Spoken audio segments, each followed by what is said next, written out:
This might just look like a pile of steel tubing, but I'm turning it into the Booze Cruise, an off-road land party pirate ship. The old version was wild, but this is going to be the most insane party pirate ship ever built. It'll hold 15 passengers, have a crow's nest, a twisty slide, swings, and a full bar down the center. And the first step in making this monstrosity look like a pirate ship is adding the wheel. Let's make this beast turn like a real pirate ship. So I think that last time the pirate ship was kind of mounted too high. Like I always felt like I was like this. Driving. Yeah, you want to be able to see everybody while you're doing it. Yeah, so I think like right around this height's good. I would say a little bit higher than that, yeah. This is enough space for me back here, right? 1.5 feet. Then I can build controls on my left right here. I don't even remember how I did this. I guess the shifter was like. Alright, should we get on? Yeah. Yeah. Oh my god, the pirate ship wheel used to be like this, and then in front of it was the shifting. Do you remember that? My shifter was like down here in front of the pirate ship wheel. And I'm not gonna do that this time. I don't know what I'm gonna do, but I'm not gonna do that. Because we have a Harbor Freight tubing bender, we can't do a proper 180 precisely. So what that leaves us with doing is one tube that does a 90, and then the other tube that does a 90, and then we weld them together, grind it, and it looks like we have a full 180.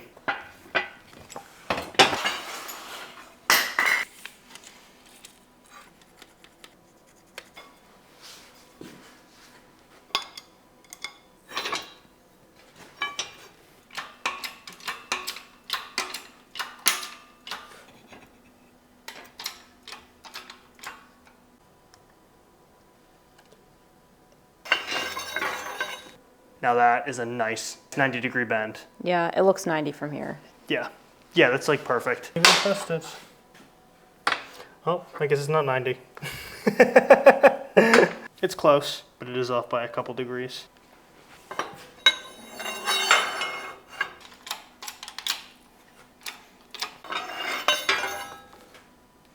It's a little bit That better. looks better. Yeah.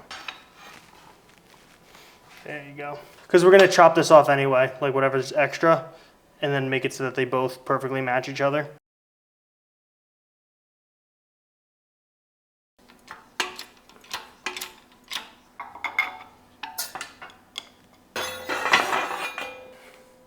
That one looks almost perfect already. Yeah, I think I went too far with it, but it's okay because, like I said, we're going to cut where we need it to. Quiet, please.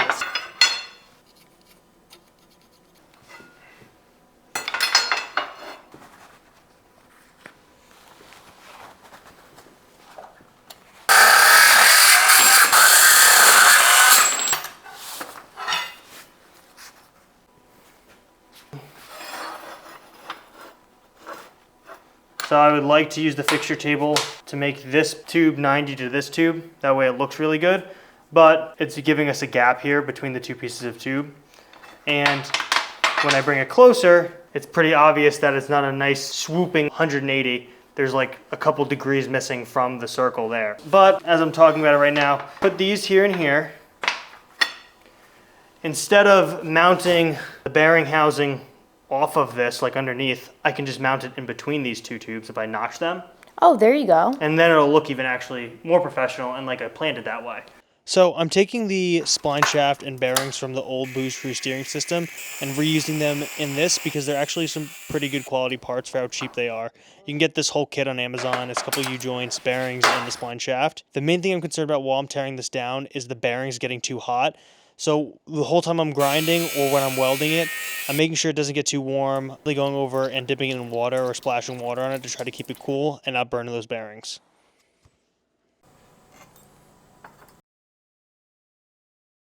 I'm a little bit worried about notching this tube because we have this bend here. So I don't think we're actually going to be able to use the notcher. I think we might have to do it the old-fashioned way. So because I'm using a tubing bender from Harbor Freight, there's no way for me to accurately predict how long my bend is going to be. Because of that, I need a notch after I create the bend, which means the tube can't fit in my notcher and I have to hand grind it. So I've got a lot of practice with this because this happens so often, and that's why these notches turned out so good. Before we weld this in place, we've got to cut these ends off and notch them. That way we can fit it in the notcher. because if we weld it together, I'm not sure it'll fit in the notcher. And I don't want to do any more hand grinding of notching. It just does not turn out that great. Put my mask on because my wife is here. Safety first. Safety second.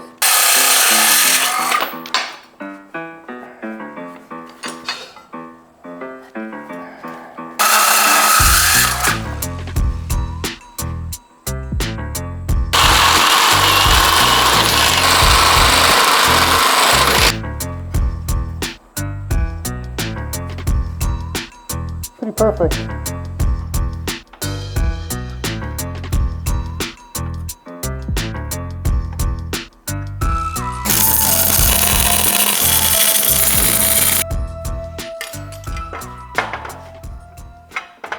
It looks perfectly even. It's really, really spot on. That's what a fixture tape will get you. Precise. Precision. Precision. Precision. Hey, a bee stung my tongue today. The fact I can speak at all is a miracle.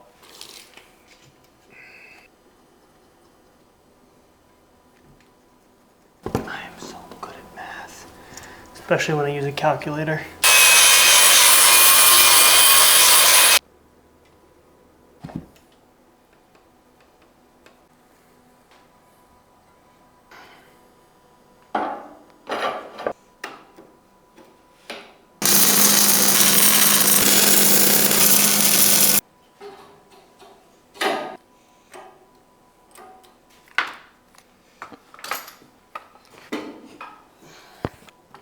There we go. That looks amazing. That is so good. That's where it's supposed to be. It was way too high before. Yep. It was like up here in my vision. Now if I do want to sit down, I can still drive it, but this is perfect. Mounted the pirate ship wheel yesterday. It turned out very, very nicely. And now we need to figure out how to get from there to there. We have another gearbox over on the side that I think we're going to use, but it's adapting all these different sizes to each other, which is kind of annoying. We have that spline shaft, which goes with like normal go-kart U-joints. So these are the splines of that, which then needs to somehow turn into 1-inch shaft, which then needs to go from 1-inch shaft to 3/8 shaft on that, which then needs to turn back into a spline shaft. But this is a different spline shaft because this has got a flat surface.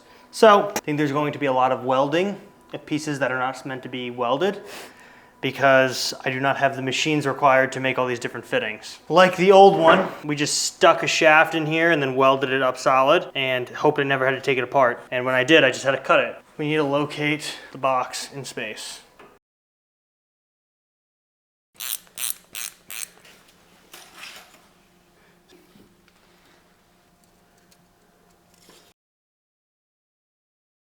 To mount the steering box, we are going to do the exact same thing that we did for the pirate ship bearing housing.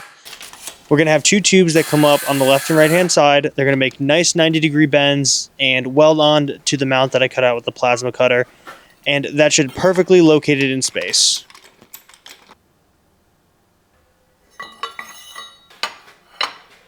And yeah. I honestly have no idea how that happened. That's really bad. That one's scrapped too? Yeah, because when we notch it, it's going to be even lower. We could probably make the gearbox a little bit lower down. I don't know how I did that. What the hell? If we make this any lower, that's what happens. Our U-joints get really... Bound up. Yeah, they'll get bound up. It needs to be at this height. So you could do it like this, where we'll trim this down until this is aligned with this tube, because that'll give us like the right height when it's like this.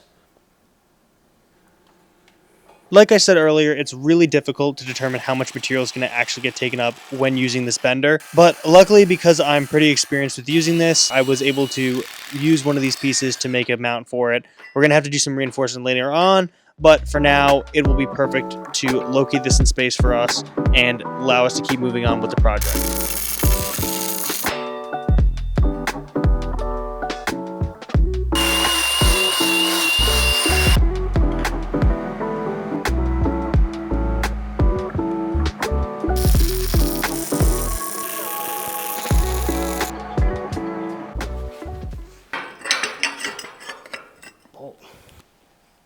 if these aren't like perfectly aligned in here, the impact gun's strong enough to destroy the threads Oh, okay. that's inside of here. So I want to feel it get tighter with the wrench. Okay.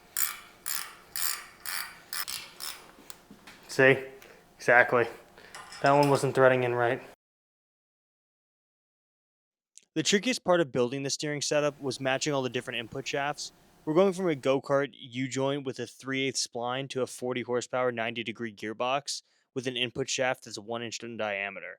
So to make it all work, we're welding a 1-inch tube between the go-kart input and the 1-inch hub that we swipe from a go-kart's live axle.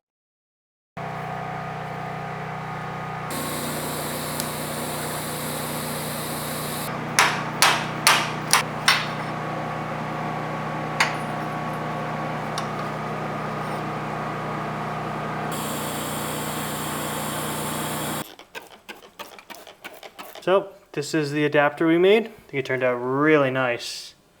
For not having a lathe, it's very centered.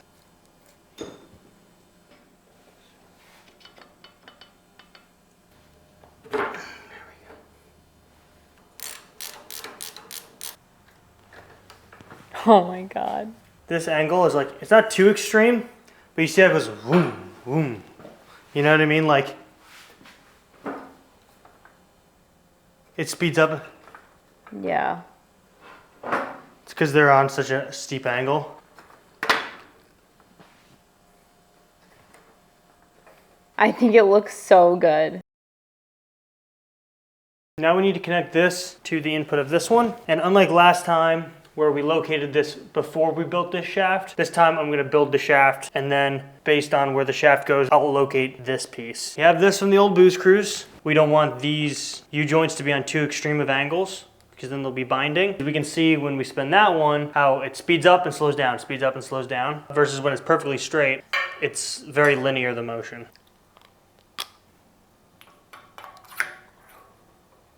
Well, that help me, Greg. Come again? Well, that doesn't help me, Greg.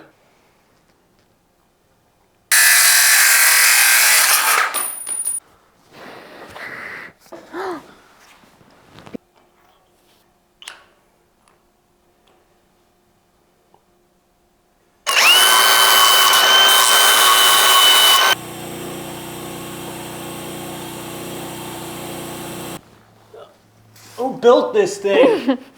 It's so tight. That's the bitch.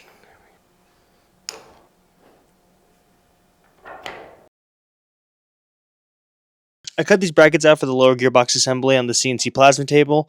That is such a game changer of a tool. Basically, they bolt right up and hold everything perfectly 90, right where it needs to be. As you can see, it's getting a little bit tight inside of the Booze Cruise. We've done a lot of trussing, and it makes it kind of difficult to get in there and weld stuff.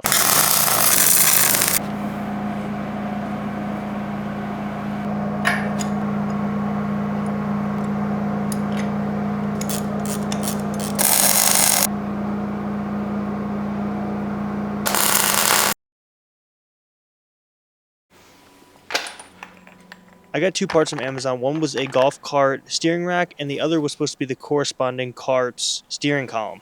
Unfortunately, the column was not fitting on the rack because it would not pinch tight enough. So I had to go in there with an angle grinder, trim it out a little bit, and then once I did that, I was able to get enough clamping on the bolt so that at that point our column was able to turn the steering rack.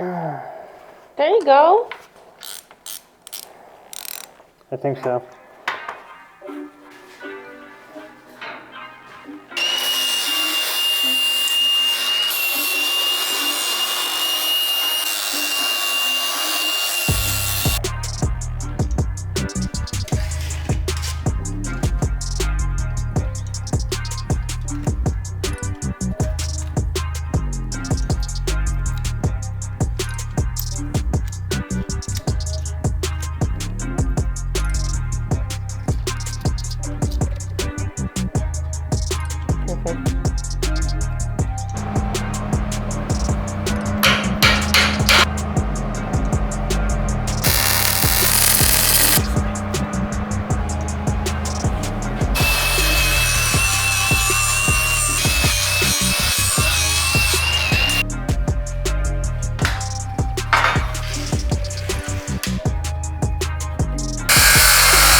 When mounting the steering rack, I wanted to make sure that it was perfectly aligned with the tie rods and where our pivot points for the steering was going to be. So I just tied this orange rope between the two, and then I know that as long as I line up my steering rack with that rope, it's going to be perfectly aligned.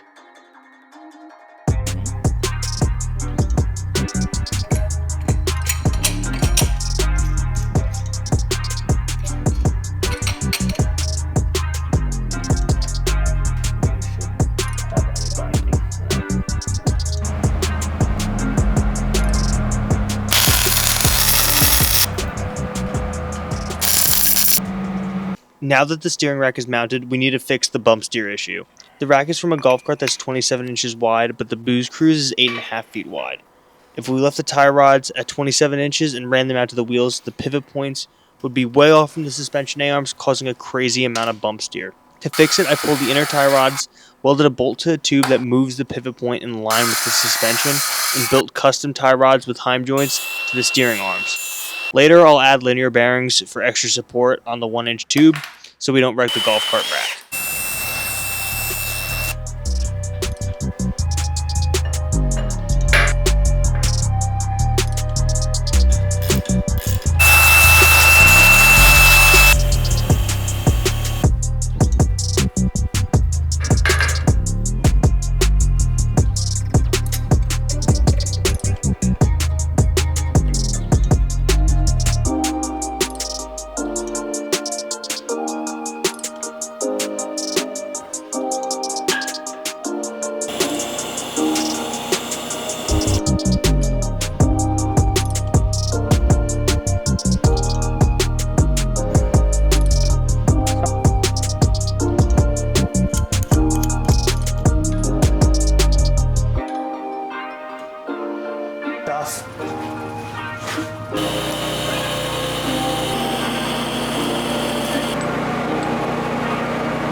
Okay, we just finished up both sides.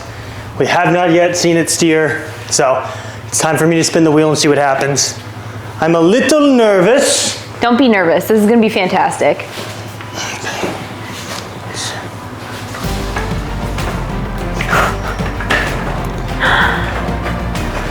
Oh, wow.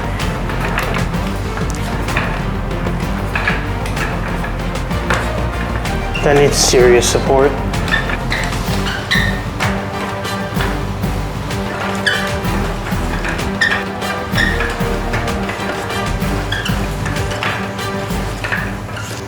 All right, guys, next week we are going to tackle all the other miscellaneous things we need for this thing to get started and move under its own weight. We're gonna tackle the rear steer, mounting our battery, our gas tank, and all the wiring, as well as all the controls, because we're finally going to get this thing moving. I am pumped. The steering turned out fantastic. The rear steer is gonna be even better, and we'll see you next week.